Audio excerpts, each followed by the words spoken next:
diciamo che questo è un appuntamento che sicuramente ci fa piacere, e ricordo che questo è un manufatto degli anni 60 costruito con la riforma agraria, perciò ha i suoi anni. Purtroppo aveva anche perso il suo valore, visto che si poteva passare fino ai 5 tonnellate, e in effetti ha creato dei problemi per quello che è il turismo, per quello che è il passaggio dei bus e principalmente per quello che era il passaggio dei residenti stessi.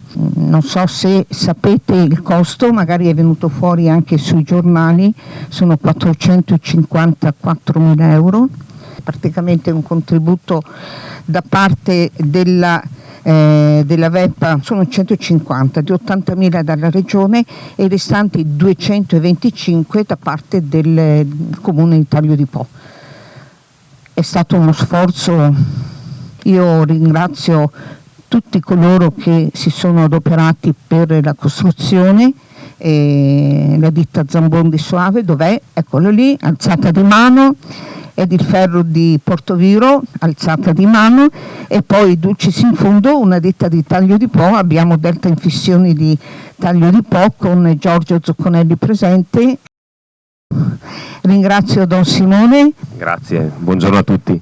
Io ringrazio per l'invito, ringrazio per i presenti in questa giornata fresca e ringrazio Laila, ringrazio il sindaco, perché questo ponte, come diceva il parroco, simboleggia sempre un'unione che in questo caso è fisica, ma c'è sempre stata ed è sempre costante tra i nostri comuni.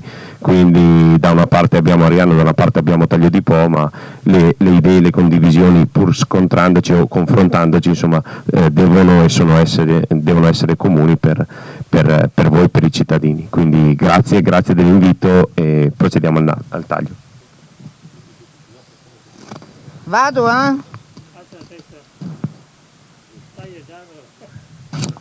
Fatto! Ve ne do un pezzettino.